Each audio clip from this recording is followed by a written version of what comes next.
Okay, welcome to today's session. Today we shall be looking at chemistry paper 1, item 1, which has been summarized. And today we are just looking at the answering approach. How do we approach items in item number 1 very well, and we get all the scores. Now, as we shared, section A, item 1, they come from the topics of chemicals for consumers and in nuclear processes. Now, in chemicals for consumers, it has sub-topics like detergent, medicines, food additives, and from these different items can be set, but under item number 1. So different questions can be set, but from these subtopics. The same case on the nuclear processes. Now, when a question comes under this area, we said what to do. Number 1 is to identify the product very well. You get to know which product are they talking about, and then you categorize or you give the type of the product. Then number 2, we said we give the function of the product or we describe how the product works. We're going to analyze this very well in the examples. Number 3, we give one danger or side effect of the product or the process, and we explain the danger, we mitigate. And finally, we evaluate the product or process based on the similarities and differences. We are going to get to know this very well through the examples on each of the items we have set here. Now let's look at example number 1 under detergent. So the first thing you need to do is to read the scenario very well, understand it. After understanding the scenario, then you can start answering the tasks. And also we need to first read all the tasks very well, get to know what are they talking about. Then after understanding what they need, then from there you can easily start attempting giving responses to those tasks. So this item scenario, Onyela, living in an area where they use borehole water, slid, fell, and his shirt became dirty. He decided to use a detergent to clean his shirt. The shirt remained with some brown spots, yet he had rinsed it several times. So when we read such a scenario, the first thing which comes in our mind, we need to find out which product is this that they are using and which type or category is it. So when we read very well here, we see Onyela living in an area where they use borehole water. Now, borehole water, the problem is that the shirt remained dirty. And now here we are seeing he's using borehole water. What do we know about borehole water? One thing about borehole water is that the borehole water is hard water. This water is hard water, and which you see he decided to use a detergent to clean. Now, which kind of detergent do you think he could have used that made this shirt leave the brown spots? So you go back to the knowledge of hard water. When you use soap, what happens? When you use this soap-based detergent like Omo, what happens? So we know very well that soap, this bar soap detergent with hard water, it will form brown spots. It will form the scum. Now, with this scum could be the reason why the shirt remained dirty. So now you can, after understanding the scenario, then you come to the task. Task is saying, as a chemistry learner, part A, point out the problem Onyela made when choosing a product. So we have seen where the problem is hard water and he is using soap, a detergent. Help Onyela understand how the product works. Then advise Onyela on the challenges associated with long-term use of the product. So in this case, on the response to this number 1, you can see point out the problem Onyela made when choosing the product. So you can now just say Onyela used the soap to wash, or Onyela used a soap detergent. So this person has been able to identify the product that used a soap detergent. So category, we need to categorize the product very well. Then part B, help Onyela understand how the product works. So in this case, we use the cleansing action of soap detergent.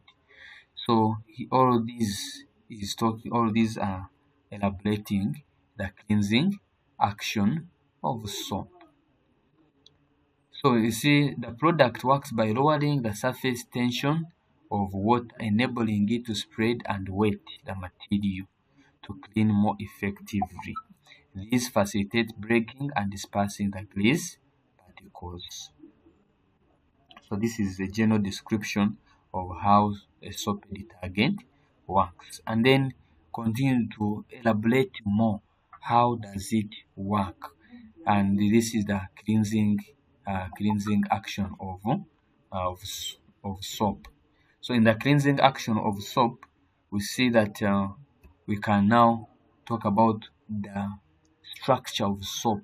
Soap molecule has two parts: the hydrophilic head. This is hydrophilic head, which is water loving, that is soluble. It dissolves in water. Then hydrophobic tail. So this is hydrophobic tail, which is dirt loving. So during washing, the soap molecule spread in water, lowering the surface tension of water.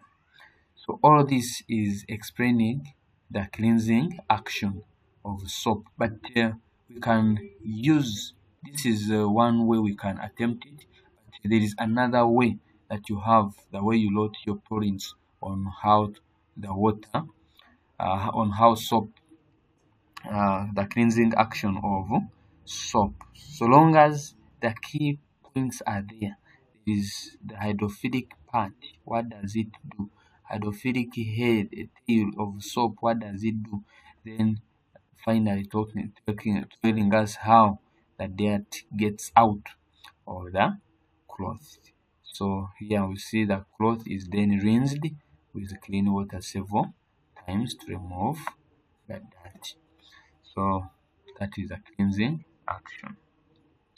So part C, advise Onyela on the challenges associated with the long-term use of the product. So here we look at the negative impacts of soap or dangers of soap.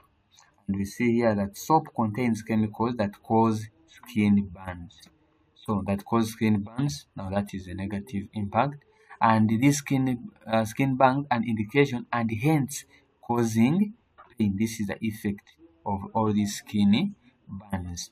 Then finally, all the above effects can be prevented by thorough washing. So this is the mitigation. So you can see only one point is giving 3 scores. So 1 point, which is very well explained, can give you all the 3 scores: impact, how the way it affects, and then the mitigation. Now let's look at another item, a sample question about on nuclear processes. That was on detergent and the chemicals for consumers, the first one. Now this one is specifically on the nuclear processes. So let's see nuclear processes scenario. The first thing we do is to read very well the scenario. So the scenario goes: due to increasing demand of power in Uganda, the government wants to adopt use of nuclear power. However, there is little knowledge among the natives about how nuclear energy works. The Ministry of Energy and Mineral Development is interested in the knowledgeable person to sensitize the natives about the matter. So, number one thing, you read the scenario and then you picture in your mind. Draw a picture before going to the task. They are saying due to increasing demanding of power in Uganda. Now the government wants to adopt the use of nuclear power. So nuclear power, where does it come from? That is the one thing which comes into our mind. But now we see the problem that the people who are knowledgeable about this are not there. And now is the Ministry of Energy and Mineral Development is interested in a knowledgeable person to sensitize the natives. Now task. As a chemistry learner, advise the natives on the types of processes that can be used by the government. The types of processes. Now we recall very well that here, as they are asking the types of processes, you call they want to adopt to the nuclear power. Nuclear power. And therefore, the question is advise the natives on the types of the processes that can be used by the government. So let's go direct to the answer. So the process is the nuclear reaction. Categorized into nuclear reaction can be categorized as nuclear fission and then nuclear fusion. So it has been able to identify the process and then the categorization of the reaction taking place. In part B, educate them on how the energy can be produced and caution them on the possible dangers associated with the process. So this is the process how the energy can be produced. But of course also there is identifying the possible dangers and how they can be mitigated. So we have when uranium is bombarded with fast moving neutrons, its atomic mass increases and the nucleus becomes unstable. Therefore, it spontaneously splits into lighter nuclei, three neutrons and energy. The three neutrons cause more successive disintegration, amplifying the energy given out. This can be used to boil water to steam, which can eventually drive turbines. So you can see part B is major about how it functions. Because when you're looking at detergent, you are looking at the cleansing action of soap. But now in this case, we're looking at the function, how this energy is released. And this is still the function. Now, in the question they ask also to talk about the challenge of using this and the mitigation. So we can, as I said, we can also only talk about only one point, but these other points can be for the revision purposes. So here the energy emitted can cause mutations. This is the first impact. Again, that is to say the emissions can cause sudden change in the arrangement of DNA or the genetic composition of cells, hence altering, this is its impact, the characteristics of organisms. This can be mitigated by wearing. Now this is the mitigation. You can see someone gets all the 3 marks with only 1 point. Even this one we can check on it whether you can get all the 3 marks. The energy emitted can cause cancer. This is the first point, the impact. What does it bring about? Resulting into death. This can be mitigated by wearing protective gears. So 3 marks. So in the question, we just need only 1 mark and you get all your 3 marks. In part C. Part C is, we can first read part C, we see what is talking about. When you look at part C, it was asking, suggest to the residents on the most efficient process. Suggest to the residents of the most efficient process. Now, the most efficient process, that is our part C. So here we suggest to the residents the most efficient process. So here the answer can say both they produce energy, but here we are talking about which one and which one. We're talking about the nuclear fission and the nuclear fusion, because you call, as we are categorizing in part A, we talked about nuclear reaction, which is categorized as nuclear fission and nuclear fusion. So we are saying that both produce energy, both produce energy, but nuclear fusion produces more energy. Nuclear fusion produces more energy than nuclear fission. So it produces more energy. In this case, you can see we are identifying which process is more efficient than the other between the nuclear fission and the nuclear fusion. So they are all important. They all produce what? Energy. This is on evaluation. But this one is more efficient. Then both are initiated by energy. They are both initiated by energy. But nuclear fusion requires a lot of energy to start, while nuclear fission requires little energy. So this is an advantage over the other one. So we can see that in this case, we can be able to see which one is more efficient than the other, is nuclear fusion or nuclear fusion. So we can be able to advise on which one is the best. So we have been able to attempt all the three tasks for that item about the nuclear processes. Now, let's look at another item about the, still on item number 1, section A, but under this topic, chemicals for consumers, but under food additives. Under food additives, let's see how can we attempt such.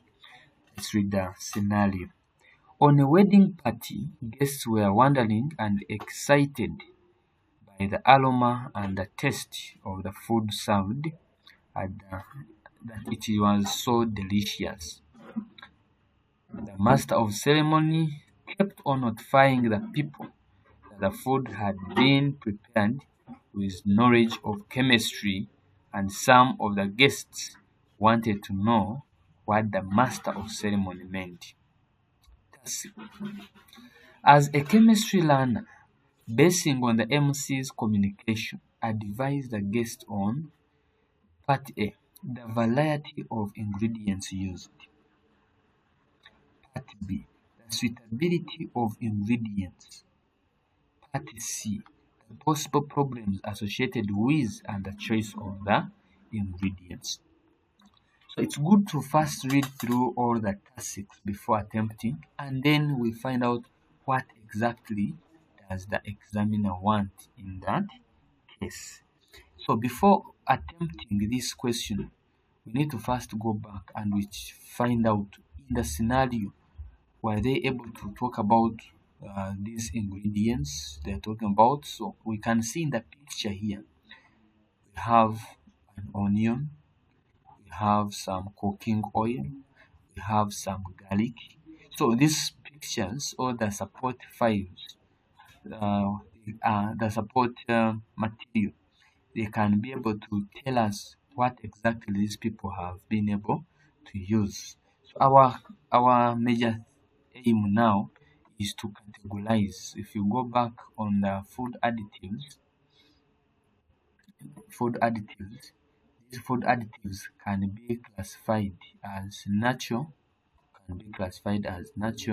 or the synthetic. So we need to find out the ones they have given us in this question. Are they natural or they are synthetic? So let's look at the response to the first task, which is asking the variety of the ingredients used. So part A can say the ingredients used are food additives.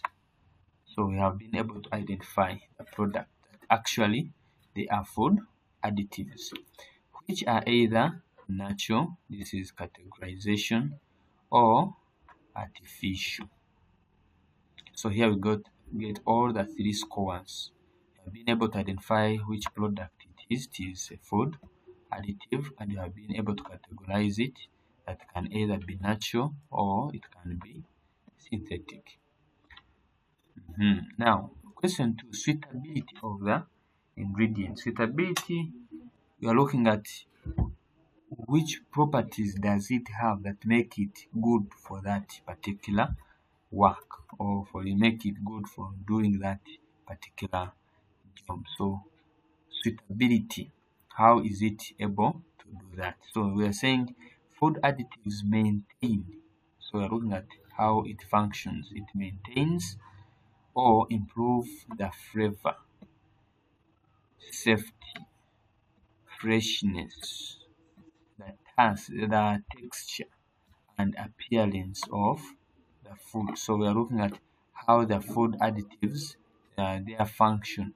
So their function, number one, is to maintain or improve the flavor, the safety, the freshness, the texture, and the appearance. So in that case, we have been able to attempt that item. Then part C, the possible problems associated with and the choice of the ingredients used. So in this case, now we find out the negative impacts of these ingredients, the food additives, and its mitigation. So here we see excess use of artificial or synthetic food additives increases the risk of high blood pressure and other communicable diseases.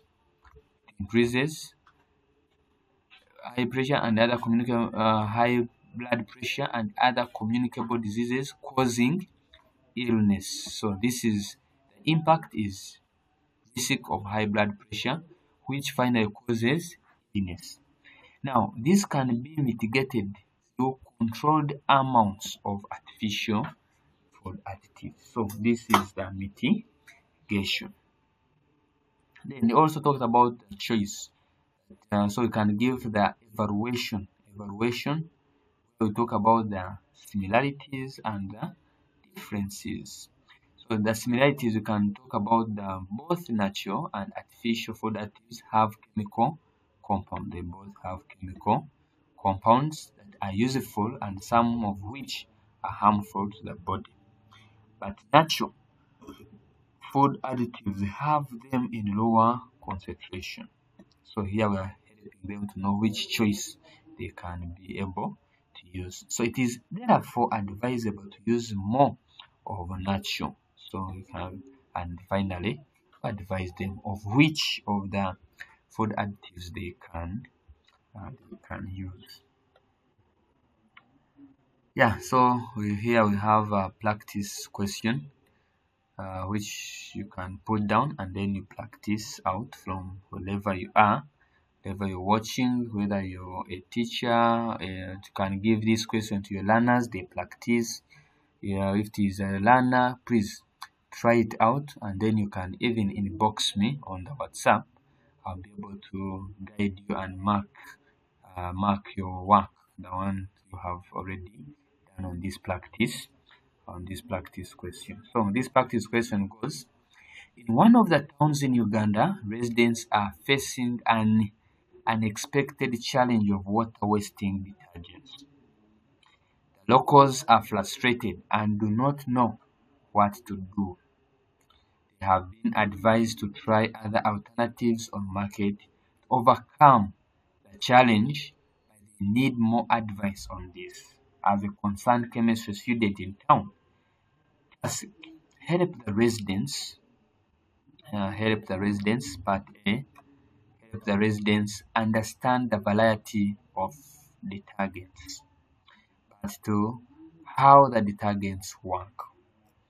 Part C, on the consequences of the detergents. So that is your practice question to check yourself how good you are now in item number one. So that marks the end of item number one. More practice questions will be coming up, but let's keep on enjoying the beauty of chemistry. Don't forget to contact on WhatsApp on this number. You can inbox if you have finished working out that practice question, or if you need more other practice questions on the same item number one, you can inbox on this WhatsApp or on these numbers on WhatsApp, or call on these numbers. But also you can email on this. I'll be able to receive your work and any comment which is available. Otherwise, let's not forget to subscribe and like and share to our friends so that they can also keep on benefiting on this good job which is being worked upon. Otherwise, Jah bless.